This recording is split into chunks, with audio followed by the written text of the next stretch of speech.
Well, hello and welcome everyone to what is episode 10 of our Spirecast series. I can't believe it's 10. And we're a perfect 10 today because we've got a great guest and a great topic to talk about. Spirecast is really just one of our ways of doing one more thing to help put ministry and the best ideas that are out there into actionable steps and just to interact with some great experts and some great content from our Spire conference that occurred in 2020, and let you ask some of your biggest questions and get a chance to dialogue with other ministry leaders all over the place. And so welcome everyone. We're really glad you're here. It's a really important topic. I want to introduce our guest today. Kadi Cole is with us. And Kadi, we're going to ask if you can bring Kadi on. We want to be able to meet her. Some of you who participated in the 2020 virtual Spirecast recognize Kadi. Welcome, Kadi. Glad you're with us. Thank you, Ben. I'm really excited to be here and with all your listeners. So thanks for having me. Yeah, we were kind of commenting in the pre-show. I feel a little bad. I'm looking at that beautiful background you have. It looks like I just want to go sit in your living room with you, and I feel bad. I've got bland beige blinds behind me, but hopefully they won't distract from the program today. So it's great to have you with us, Kadi. I really appreciated what you shared at our Spire conference, and I know particularly our women leaders did too. And I'm looking forward to hearing from you again today. So one thing we want to do before we jump in and get to hear from Kadi is announce a contest winner.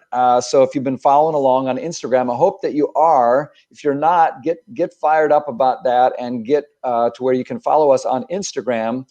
And you could have a chance to also win the huge prizes that we're giving away here. So today we have a winner to announce. If you tagged someone, you are eligible to win this contest. If you tag someone in the Instagram ad for this program, and we have a winner, and this is so fun for me to announce, our winner is Jenny Crichton. She's a winner of our contest. Jenny is also one of the pastors on our staff at Mountain Christian Church where I serve. And so that's super fun for me to be able to announce that.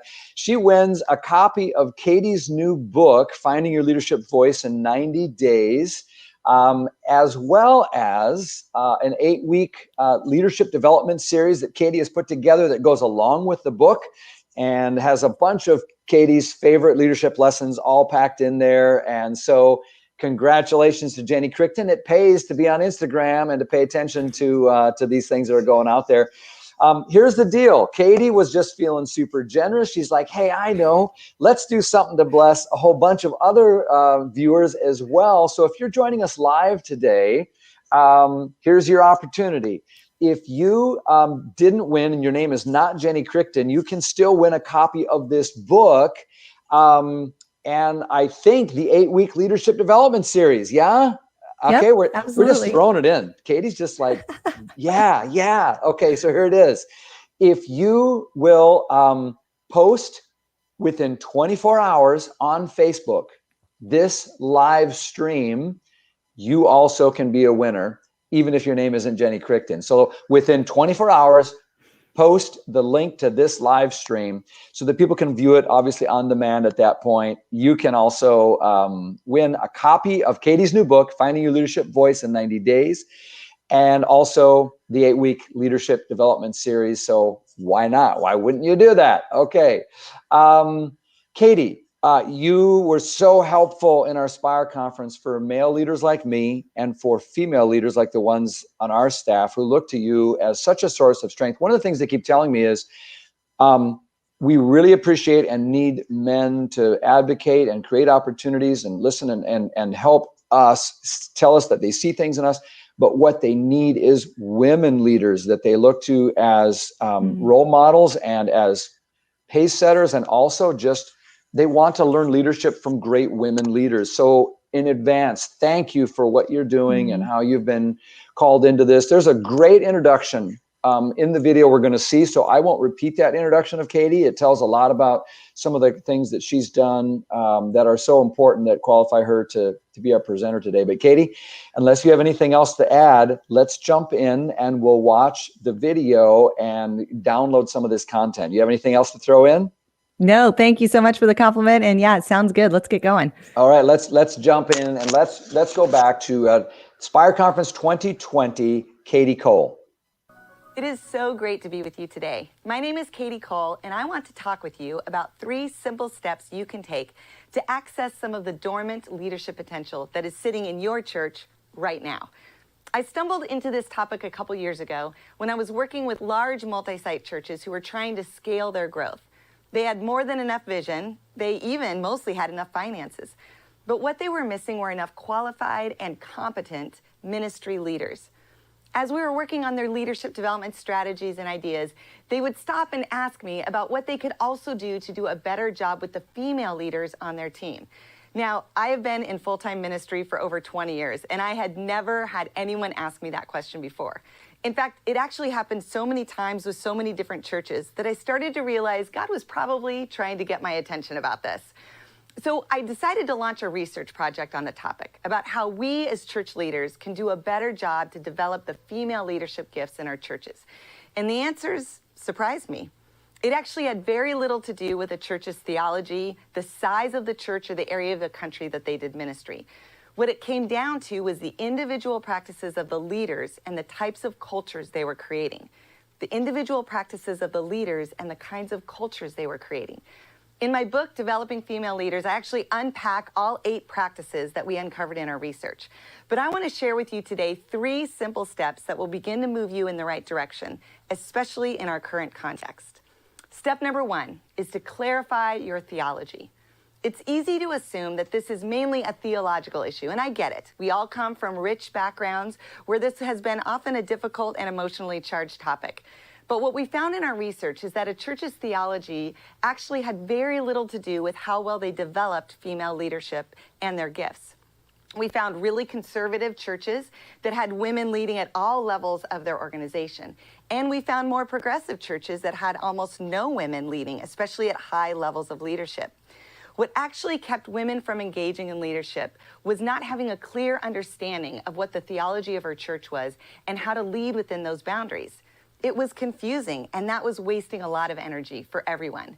So when you take the time to articulate what you believe and how this should play out in your church and your culture, you free up women to step into all sorts of leadership that they may have assumed was not actually open to them.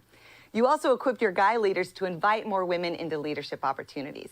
As a side note, by the way, when you bring clarity to your theology, be sure to spend most of your time explaining where women are welcome to lead, rather than spending the most time talking about where they're not allowed to lead. We've gotten this a little backwards in the past. Step number 2 is to reach beyond the sticky floor. You've probably heard of the glass ceiling, those invisible barriers and limitations that tend to block women from advancing in leadership. In the church world, we call this the stained glass ceiling. And they are real and important to address. But what we have found a bigger issue is actually called the sticky floor. Those are those internal thoughts and dialogues happening inside a woman's mind that tends to keep her feet stuck to the floor and prevent her from taking advantage of leadership opportunities that you're probably offering her. For example, in one research project that we learned about, we found that men and women actually look at job descriptions and leadership opportunities very differently. If a man looks at a job description for maybe his career or a volunteer role, if he feels confident of about 60% of what's on the job description, he applies for the job, he figures he'll get it, he'll kind of fake it till he makes it, he'll Google it, he'll learn what to do. When a woman looks at a job description, however, she looks at it very differently. She has to feel confident about every single thing on that job description from day one, or she won't even apply. She won't even apply for the job. Think about that. That changes everything. When you take the time to reach beyond the sticky floor and to talk about that job description with a female candidate and say, this is what I see in you. You're already doing many of the things on this job. In fact, we'll actually train you. You don't have to have a lot of experience. We would actually not even expect you to be proficient in this job for at least several months. You decrease the sticky floor, you increase her confidence, and you help her to see herself the way you see her, a competent, qualified, gifted, and anointed leader that God is positioning to have a role of influence in your church.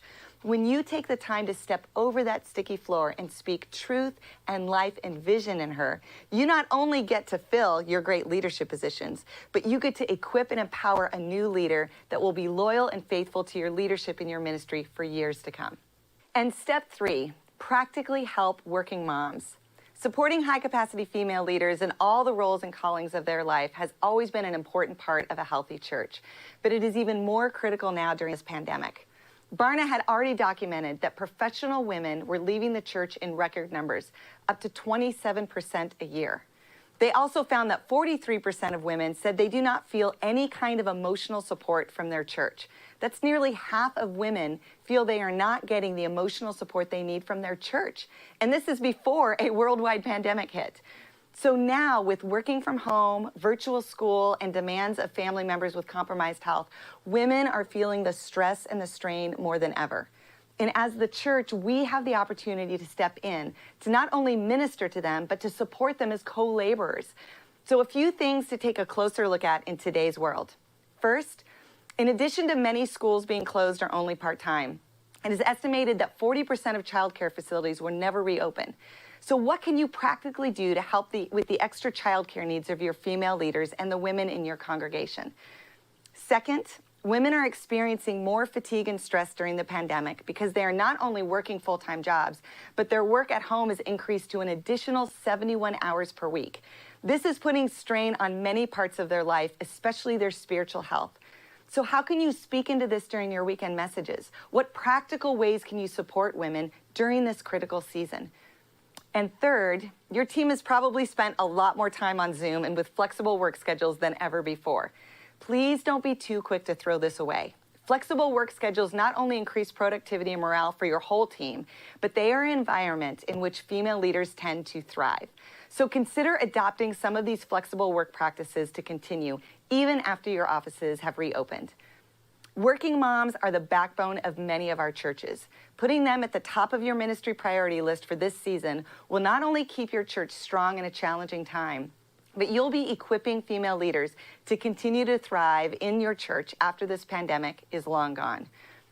The verses I keep coming back to on this subject is found in John chapter 17. Jesus is at the end of his life and is saying his goodbyes and having a final prayer with his disciples.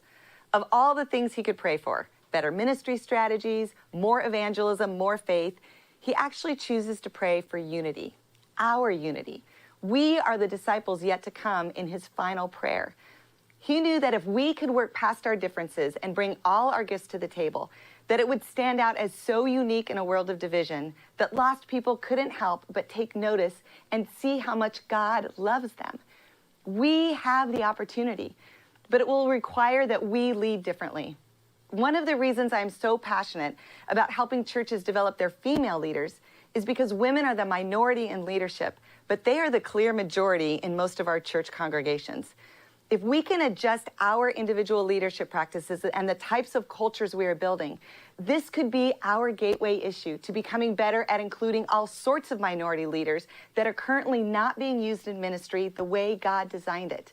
By starting with some of these simple steps, clarifying our theology, reaching beyond the sticky floor, and practically supporting working moms, we can begin to see our churches thrive as everyone brings their full leadership potential into our ministries and toward the kingdom missions that God has called us to.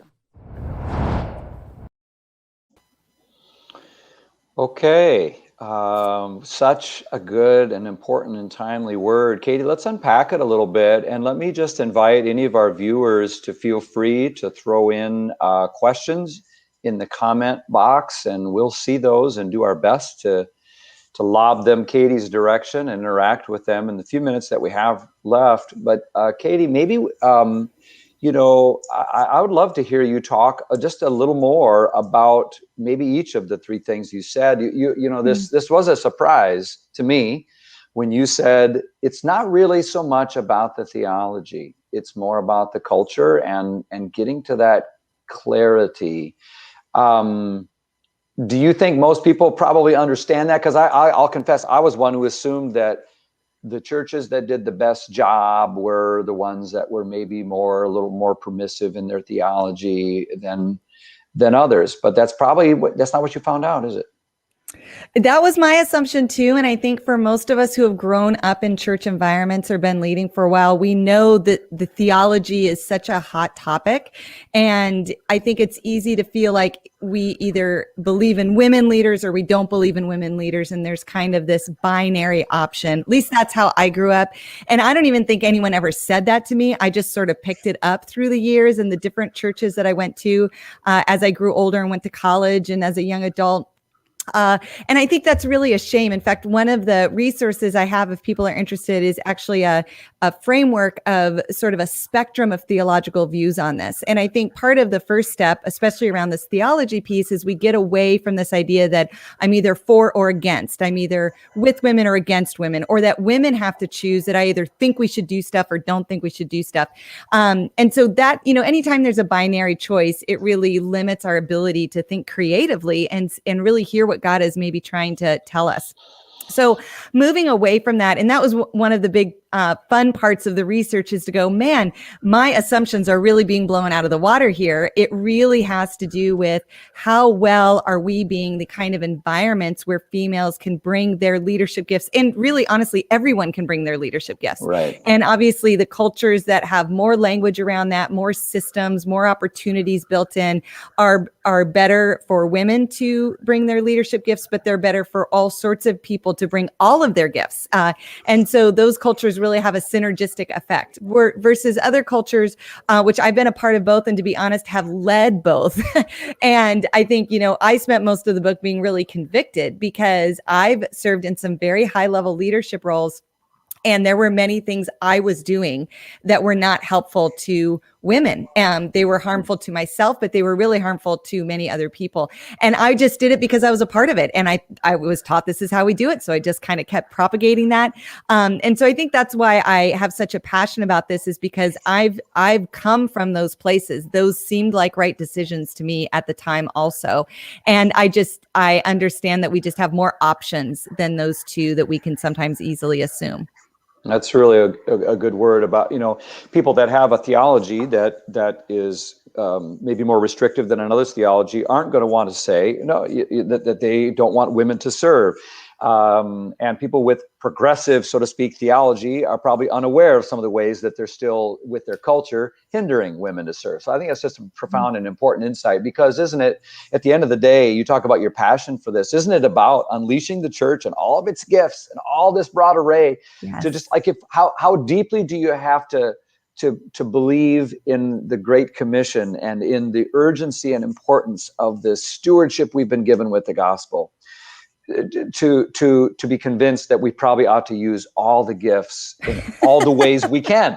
I mean, I don't think you have to be very convinced of it at all. And so but that is in fact what we're up against. I just appreciate it. That's an important word, and I think liberating for probably a lot of people who maybe are serving in environments where they've been thinking, well, that's their theology, when really maybe it's just about how much do we care about this mission and how can we at least unleash women in the ways the New Testament did. Let's at least go that far. Okay? Yeah, well, and I think too, when you're in a culture that does have some roles that women aren't welcome to serve in, and I've grown up, I grew up in a church like that. It was a wonderful place to grow up. I've served in many churches like that. I did not feel limited. I know very few people who want to be a senior pastor anyway. And so it's, but I think because it's such a theologically challenging and kind of a hot topic, what we've done in those environments is we have over broadcast the roles women are not invited to participate. And we've under talked about all of the hundreds and hundreds of leadership roles women are invited to lead and serve in. Even in very conservative or complementary environments, there are hundreds of leadership roles that women can take. But for women, when we grow up in those environments, we oftentimes don't hear those things. And so we assume that almost no leadership roles are open to us. And that is really not even according to that theology. So It just, again, it's about being more accurate and making sure we're saying and living out exactly what we believe, not a version of it or based on assumption.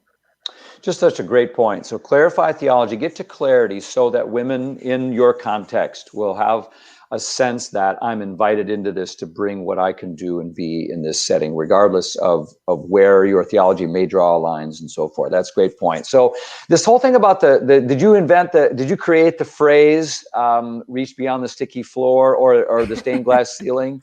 No, those are not my, I wish I had come up with those phrases, but no, those are based out of the research, mostly from the marketplace and academics around women in leadership, as we've been tracking that the last 40 or 50 years. Me meaning I read other people's research about that. But yeah, that sticky floor is quite an interesting phenomena. And I would say, just on behalf of all the guys out there who are like, I feel like an imposter sometimes, or I sometimes don't feel confident. It's really a human experience, but we find it so much more for women or other minorities who have grown up in cultures where they didn't see a lot of people like them doing leadership. It's easy to assume that I probably shouldn't, or that's not for me. There's kind of a phrase that talks about, if you can see it, you can be it. And we mentioned at the beginning of this, just the importance of role models. It's one of the reasons, even though this is not a topic that I felt like I should wave a banner about or, give my life to, I feel like it's important, as one of the few women who've been able to lead at executive levels in very big, influential churches, speak at conferences. I feel like I have a responsibility to show up and have conversations like this, because I want other women to know that it's a possibility. And those of us in sort of this first generation, I think part of it is not that we have to do everything perfect. We just need to be willing to show up and say we did something, or we want to try something. That changes the dialogue for the guys we work with. It changes the narrative we're telling ourselves, and it really changes the story of the people who are watching us and are up and coming. So that sticky floor is something we all have to work on for everyone, but it's worth paying special attention to any of the minorities in your leadership circles that you're wanting to invite in, because it's an extra hard step for them to take. That's good. And it does seem like, any leader is going to, a Christian leader is going to have that constant awareness about other leaders around me who might need to be valued, poured into, lifted up, that I see something in you. So I told Katie that in preparation for this, I found myself asking some of our women leaders, like, talk to me a little bit about what it's like right now. How can we get better at this? What's been most helpful? And all of them, one thing they all said was, when male leaders saw things in them and told them, they were like, wow, it was long before I recognized it in myself. When I've been part of some of those conversations, and I know everyone else around them saw potential, and wow, this person is really sharp, and I think there's a lot of leadership in you, and I can only imagine where that could go in a couple of years. You get some more skills under your belt. But they didn't see it. They didn't feel it. They didn't own it in a way that would allow them to sort of, and so we can talk all day about why that is, but I think you're right. I work a lot with male leaders, and I find actually exactly the same thing. And I guess I can only assume as a man that I would want to take that and kind of put maybe a ×2 in terms of what it's like in a church culture that maybe hasn't been the most hospitable.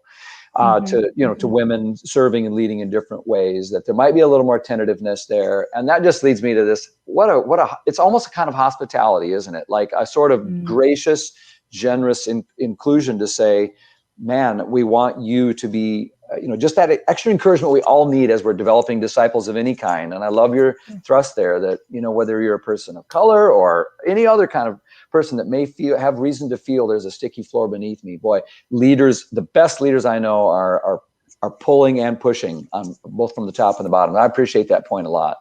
Yeah, absolutely. I think one of the things that it's hard for some guys to realize, I call them the good guys, right? Guys who are like wanting to do a better job with this. And one of the things I talk about in my first book, Developing Female Leaders, are the things that guys can do to do that. And speaking and really affirming giftedness for women is an important one. And the reason is because you all grow up with leadership terminology in your churches. It's part of your discipleship, is you're going to be a strong man one day. Man, when you take the lead, when you lead your family, when you speak up, people listen. It's part of your culture. Most of us who grew up in women's cultures, I got a lot affirmed about my kind spirit, my big smile, my joyful personality. Those are great things about me. I love those things about me, but none of that is leadership descriptors. So most of the leadership qualities I got told to be a little quieter, or why are you so bossy, right? So when you talk to me about things that seem commonplace to you, you've been telling people this, you've been hearing this about yourself all your life. Most women have not. And so you mentioned something that seems like an obvious trait for a woman, even a woman in her 40s. There's a really good chance you're the first person to say that out loud to her. So you're giving her new language to understand who she is and how God made her. So your words mean about 1,000 times more than what a pretty smile, right? I've heard that my whole life. I haven't heard, boy, you really are articulate. Right. I didn't start hearing that till I was in my 30s. And I look back on my experiences and I'm like, I've always kind of been articulate, but no one said that to me till my 30s. Think about that. That's so different than most guys who probably got that starting at about 8 years old. So that's why what you say matters. And a little effort goes a long way. Anything else you'd say to male leaders who want to be good guys and say, I think this is important. I think I'm doing okay, but is there any other sort of like big thing that you'd say to men leaders, and maybe they're a pastor of a church or they're leading a youth ministry or leading a small group where they have, men and women in the group? What would you say? Any big sort of takeaway there? Well, I just encourage everyone to keep asking questions, keep putting out surveys, keep sitting down with the women on your team and saying, what's it like to be a female leader here? What can I do different? What can we do different? Teach me what I'm still, missing. I think one of the most fun conversations I have are with some of the guys like you that are like, we work really hard on this and we followed the advice in your book and we send out a survey and we find out that we're actually doing terrible at this. We thought all this stuff we were doing was really doing great. And they basically are like, we don't feel like we're getting anything. And I think, that gap between what guys are doing, which are good-hearted, great strategies, a lot of intention, but what women are seeing, feeling, and hearing, there's still a big gap, even in our most attentive cultures. So what's great about it is that if we get better, kind of what I mentioned in the talk, if we get better for women, if we as leaders stretch ourselves, grow our capacity, change our language, change our mindsets, upgrade our habits, as we get better, it's not just about women, it's about all the people God has given us to steward. And so by having that conversation, by asking those questions, as you mentioned, by anyone on your team, age, race, gender, socioeconomic status, as we expand our ability to lead more and more people who are different than us, the greater our leadership impact, the more we're multiplying, the more we're really seeing the kingdom of heaven come into our local churches, the more we're really being the body of Christ. So everybody wins when we humble ourselves and ask the questions. Yeah, that's good. Thank you.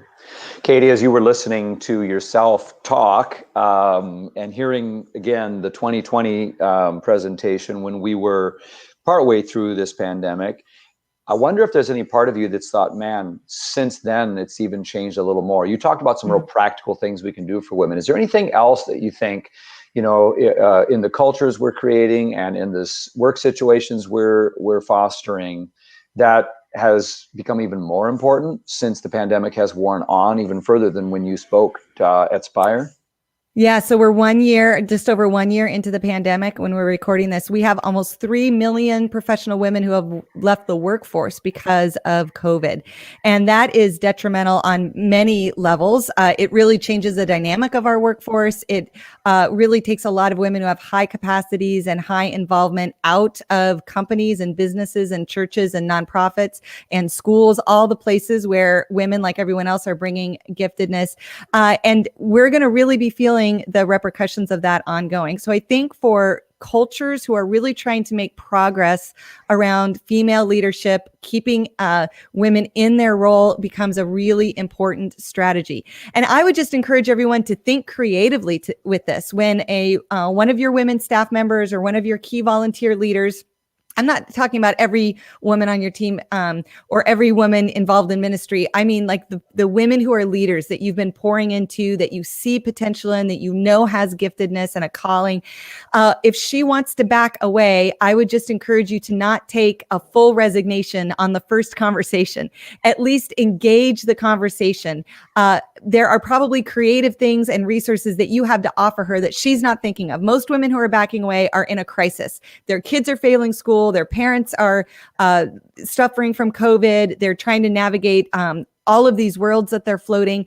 And so it's not going to last forever. And you as a leader can see beyond the crisis that she's in. So I encourage you to do things like let her take a leave of absence, help her know what her FMLA benefits are. If it's a volunteer role, maybe take it down to just a temporary leave of absence, but leave the role and the title open for her. Assign a staff member to fill in for the next 6 months so that she can step back into it. If it's a full-time employee, offer to take her down to part-time, or let her keep her title, but give her an assistant or give her an assistant director, something where 6 or 12 months from now, she can step back in and not have to take a major demotion. Because most women, even if they're operating as a manager, a director, an executive director, if they had to choose between their career and their family, they're going to choose their family, but they're going to come back in as a coordinator or maybe as a low-level manager. It takes her about 5 years to replicate her progress. If you can just give her a temporary leave of absence where she can come back in, her career stays on track, her leadership influence in your culture stays on track. Everything keeps moving forward as she's taking care of the things that she needs to take care of. So just don't take no or resignation too easily. Obviously, we want you to respect her decision, but please give her at least 3 options of a different way to go about doing this, and put some money and some flexibility where your mouth is. I know it will be worth it on the other side.